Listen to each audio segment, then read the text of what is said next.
ओम शांति। आज के वरदान, बाप दादा के वरदान अपने प्यारे बच्चों के प्रति। डेट 28 अप्रैल 2025।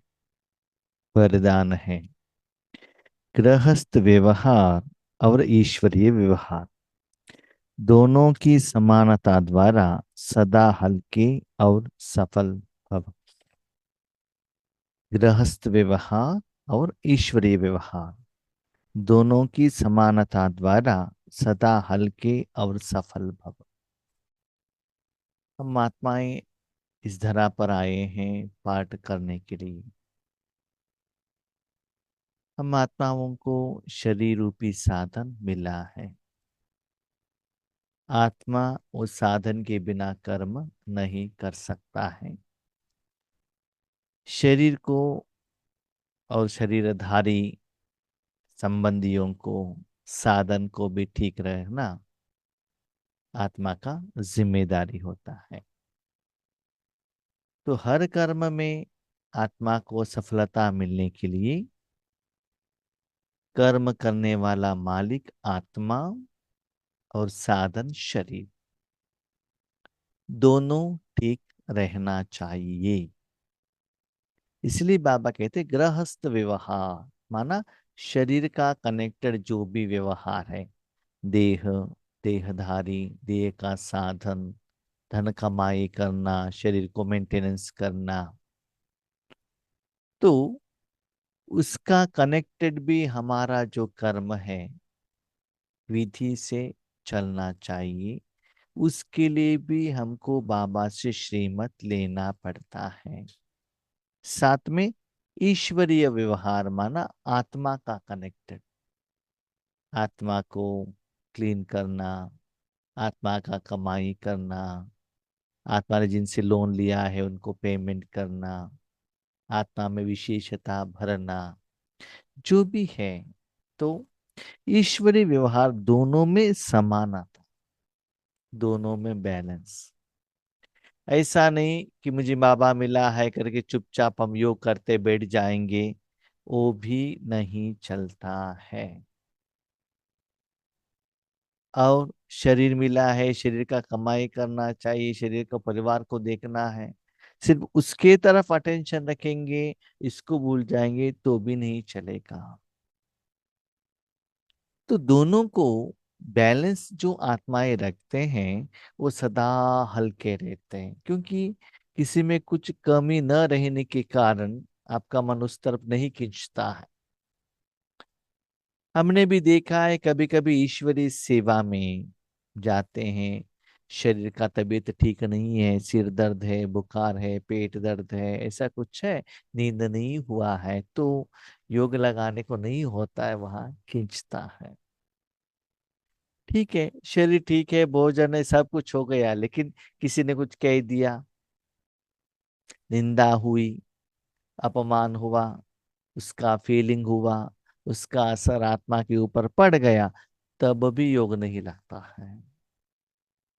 वरना आत्मा में भी कुछ बैलेंस है, तब भी योग नहीं लगता है। इसीलिए जो हमको 24 घंटे मिले हैं उसमें दोनों को बैलेंस रखना चाहिए। बैलेंस रखना मन ऐसा नहीं 8 घंटा इसके लिए 8 घंटा इसके लिए, वैसे तो बाबा मुरली में कहते हैं, लेकिन कभी कभी थोड़ा 2-3 घंटा इस तरफ उस तरफ जा सकता है, लेकिन दोनों को बैलेंस रखना बहुत जरूरी है। तभी आपको उस दिन के हर कर्म में सफलता मिल सकता है। इसीलिए दोनों को बैलेंस रखो। सभी बच्चों को शरीर निर्वाह और आत्मा निर्वाह की डबल सेवा मिली हुई है।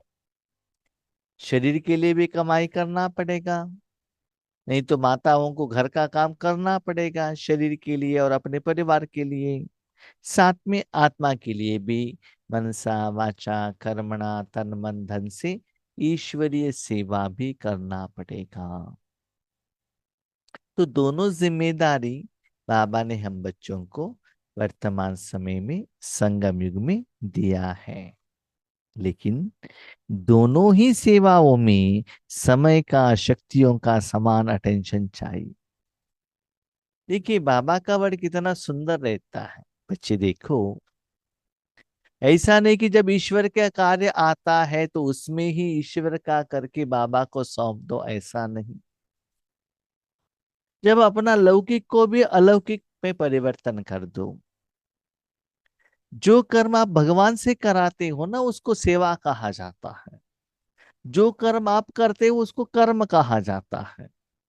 तो बाबा क्या कहते हैं, बच्चे आत्मिक कार्य हो या तन का कार्य हो, दोनों भगवान से कराओ। इसलिए बाबा ने कहा दोनों ही सेवाओं में, तो सेवा भगवान से कराना, सेवाओं में समय का, शक्तियों का समान अटेंशन चाहिए। किसी में ज्यादा, किसी में कम नहीं। कभी कभी हम क्या करते हैं ना, लौकिक में कोई जिम्मेदारी आती है, बेटी का शादी हो, अपना बिल्डिंग बनाया है, उसका ओपनिंग का प्रोग्राम हो, तो उस समय उसके तरफ इतना अटेंशन देते हैं। आत्मा का जो अमृत वेला है, मुरली सुनना है, जो भी उसको साइडलाइन कर देते हैं। कभी कभी ऐसे भी करते हैं, समझ लीजिए लौकिक का कोई काम है, शरीर बीमार है, अभी नहीं रिश्तेदार का किसी को हॉस्पिटलाइजेशन किया है, उसको साइडलाइन में रखते हैं, बट्टी बट्टी बट्टी करके चले जाते हैं, माना ईश्वरी सेवा में चले जाते हैं। यहाँ लोगों से बद्दुआ ले लेते हैं। और मैंने ये भी देखा ईश्वरी जिंदगी में बहुत सारे लोग ऐसे सेवा सेवा सेवा करके जाते हैं, शरीर को भोजन नहीं खिलाते हैं, उसको एक्सरसाइज नहीं है, उसको नींद नहीं है, थोड़े समय के बाद शरीर आपको साथ नहीं देगा। तो उस समय जिन्होंने सेवा ली है ना, वो आपके साथ में नहीं रहेंगे। अपने शरीर का बैलेंस आपको ही करना पड़ेगा। अब चाहिए तो देख लीजिएगा, आपका शरीर ठीक है, आपके घर में रिश्तेदार आएंगे घूमने के लिए, भोजन खाने के लिए, आपने जो भोजन दिया वो खाकर चले जाएंगे। जब आपका तबीयत ठीक नहीं रहता है, आपको देखने के लिए कोई नहीं आता है उस समय, है ना। इसीलिए बाबा कहते हैं बच्चे, दोनों को बैलेंस रखना। तो दोनों कर्म करते हुए भगवान से कराना, और सेवा में लिस्ट में आएगा। इसलिए दोनों कर्मों में, लौकिक में भी अलौकिक लेकर आओ और अलौकिक में भी लौकिक लेकर आओ, तो निरंतर आत्मा का उन्नति होता रहेगा। लेकिन दोनों ही सेवाओं में समय का, शक्तियों का समान अटेंशन चाहिए। यदि श्रीमत का कांटा ठीक है तो दोनों साइड समान होंगी, माना हर कर्म में आपको बाबा से श्रीमत लेना बहुत बहुत बहुत जरूरी है। बाबा ये कैसे करें, वो कैसे करें, करूं या ना करूं, ठीक है, वो लेना बहुत जरूरी है। तो जो कांटा है ना, तारजू, जो ठीक रहता है, जैसे कि कोर्ट में भी रखते हैं, किसी की तरफ नहीं जाना चाहिए। हम्म। कभी कभी हम देखते हैं भोजन में भी थोड़ा स्वीट ज्यादा हो गया, शुगर लेवल बढ़ जाएगा, तीखा ज्यादा हो गया तो गैस्ट्रिक बढ़ जाएगा, है ना। टेस्ट में भी साल्ट, स्वीट, तीखा, सब कुछ बैलेंस रहना चाहिए, राइट। लेकिन गृहस्थ शब्द बोलते ही गृहस्थी बन जाते हो तो बहानेबाजी शुरू हो जाती है। गृहस्थ कहते ही गृहस्थ का बच्चे, पति सब याद आने लगते हैं। तो ईश्वरी सेवा के लिए ऑफर मिलेगा तो बाबा ऐसा है वैसा है, आ नहीं सकते हैं, बेटी का शादी है, एडमिशन है, वो है, ये है, हजारों रीजन बता देते हैं। गृहस्थ शब्द बोलते ही गृहस्थी बन जाते हो तो बहानेबाजी शुरू हो जाती है। बेटी का शादी होने दीजिए ना बाबा, उसके बाद दूसरा कुछ काम ही नहीं है, हर रोज अमृत वेले उठेंगे और साधना करेंगे। उसके बाद थोड़ा दिन के बाद बेटी आएगी घर में, दामाद भी आएगा, उनको घुमाने के लिए बिजी हो जाएंगे, 1 साल के बाद पोता भी आएगा, तो वो विशियस सर्कल आता रहेगा। इसलिए गृहस्थी नहीं ट्रस्टी है। इस स्मृति में से गृहस्थ व्यवहार और ईश्वरी व्यवहार दोनों को समानता रखो तो सदा हल्की और सफल रहेंगी। गृहस्थ व्यवहार मेरा जिम्मेदारी है, ज्ञान सुनाना, सेंटर में जो करना वो भगवान का काम है, ईश्वर का काम है, इसे डिवाइड मत करना। जब गृहस्थ व्यवहार भी जो रहता है वो भी ईश्वर का ही है, ऐसे समझकर कर्म कीजिएगा, ईश्वर को लेकर आइएगा। तो उस गृहस्थ व्यवहार के कर्म में भी आप सदा हल्के रहेंगे, और उस कर्म में भी बाबा का सहयोग आपको मिलता रहेगा, सफलता का अनुभव होता रहेगा। और जब ईश्वरी सेवा केंद्र पर भी जाकर सेवा करते हैं ना, उस समय में भी बाबा के साथ रहने से कितना भी स्थूल सेवा करो, तब आपको सुस्ती का एहसास नहीं होता है। नहीं तो ये कोई बड़ा प्रोग्राम है, रात दिन सेवा की, एक हफ्ते के बाद इतना सुस्ती हो जाएगा, बीमार हो जाएंगे। ठीक है, इसलिए दोनों में से कर्म में अपने मन बुद्धि को भगवान के साथ में रखना, बाबा का कहने का भाव ये है। लौकिक व्यवहार हो, अलौकिक व्यवहार हो, करने के पहले बाबा को कहना, और मन बुद्धि को बाबा के साथ में रखना, और हर कर्म करने के लिए जो शक्ति चाहिए वो बाबा से सदा लेते रहना। तो हमने भी देखा है, कभी कभी गृहस्थ व्यवहार के काम में हमारे घर में भी कुछ काम करना पड़ता है, स्कूल में या किसी से रिश्तेदारों से बातें भी करना पड़ती है। तो उस समय बाबा के साथ जुड़ेंगे ना, तो सफलता भी मिलेगा और मन हल्का रहेगा। हम ग्रस्त व्यवहार करके अभी उसको तोड़ देंगे ना, तो वो काम करके आने के बाद मन भारी रहेगा, तन कैसा भी हो लेकिन मन भारी रहेगा। इसलिए बाबा कहता है आपको ईश्वरीय ज्ञान मिलने के बाद लौकिक और अलौकिक अलग नहीं है। आप जहां भी जाते हो ईश्वरीय कार्यार्थ ही बाबा भेजता है, इसलिए मन बुद्धि से कनेक्शन में रहना बहुत जरूरी है। और मैंने ये भी देखा है, कभी कभी हम बाबा के बच्चे क्या करते जो गृहस्थ व्यवहार में रहते हैं, जब कलर कपड़े पहनते हैं, स्पेशली शादी के जैसे प्रोग्राम में जाते हैं, स्पेशली माताएं, स्पेशली माताओं को मैं क्यों कहता हूँ, हमारे जो भाई लोगों को है ना, ज्यादा शरीर को हम श्रृंगार नहीं करते हैं, सिंपल वाइट कपड़े में जाएंगे तो भी चल जाएगा, कोई बड़ी बात नहीं है।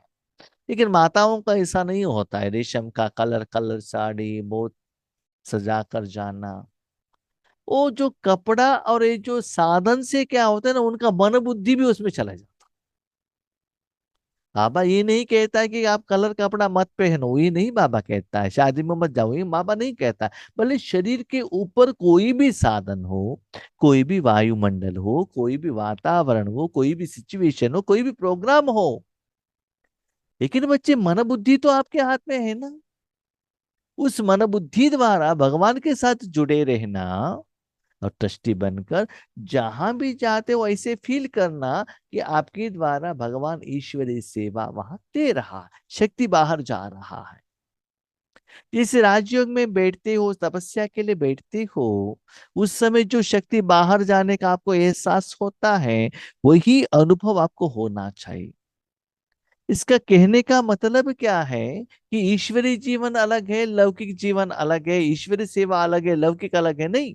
लौकिक में भी मन बुद्धि को ऐसे सेट करने से एक उस कर्म में भी सफलता मिलता रहेगा, ईश्वरीय सेवा भी चलता रहेगा, सदा हल्के रहेंगे, सफलता भी मिलेगा, और जिंदगी आपको खुशी देता रहेगा। तो इस विधि को अपनाने से सदा मन से लाइट रहना और सफल रहना। स्लोगन, फर्स्ट डिवीजन में आने के लिए कर्मेंद्रिय जीत माया जीत बनो। फर्स्ट में तो नहीं आ सकते, फर्स्ट तो ब्रह्मा बाबा फिक्स है, नंबर टू ब्रह्मा फिक्स है, तो फर्स्ट डिवीजन में तो आ सकते हैं। तो उसके लिए क्या क्वालिफिकेशंस कंडीशंस चाहिए?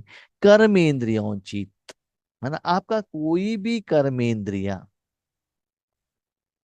कुछ चाहिए करके नहीं जाना चाहिए, चाहिए या नहीं चाहिए।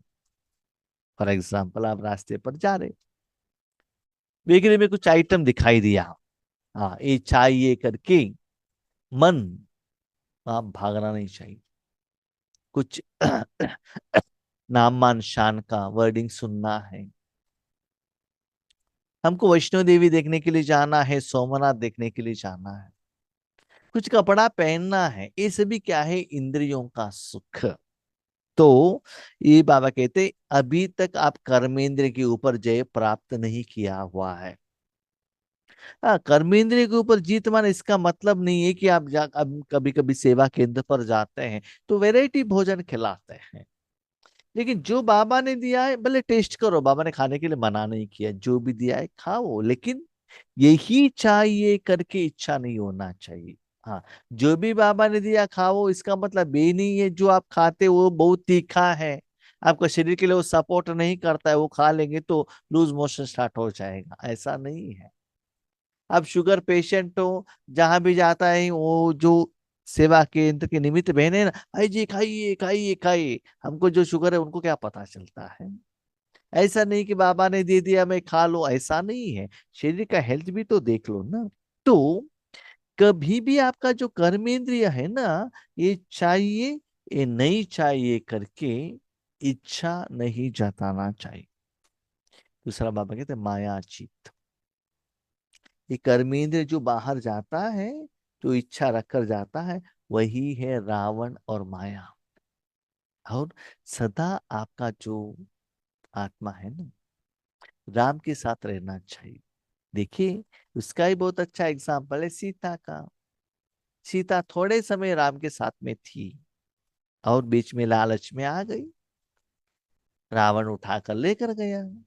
भले रावण के राज्य में थी लेकिन मनबुद्धि कहाँ था, राम के साथ में थी ना।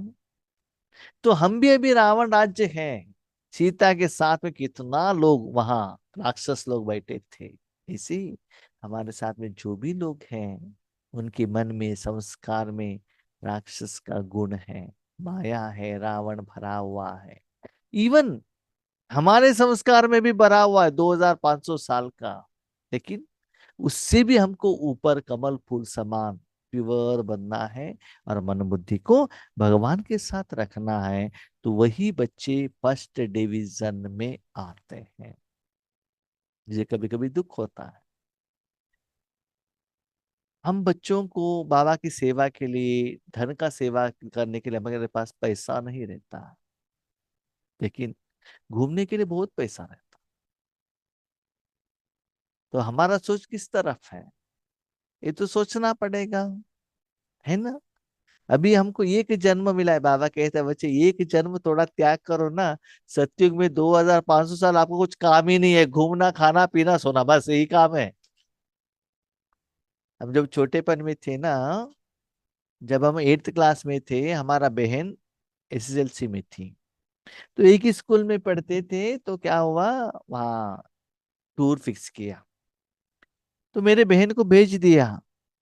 मैंने कहा मुझे क्यों नहीं भेजा, मैंने कहा आप तो जेंट्स हो, कभी भी घूमने के लिए जा सकते हो। मैंने कहा जो भी है, एक ही स्कूल है, टूर है, तो दोनों को भेजना पड़ता है ना। नहीं नहीं, उनको तो अब हमने पैसा नहीं दिया, लेकिन उनका टीचर ने दिया, क्योंकि हमारा परिवार गरीब का परिवार था। ठीक है, तो हमको गुस्सा आया था, हमको भी भेजना चाहिए था करके। लेकिन अभी ऐसा हो गया है कि हमको घूमना ही काम हो गया है। अभी घूम घूम कर ऐसे कितना सुस्ती हो गया, घर में आराम बैठना ही अच्छा लगना लगे।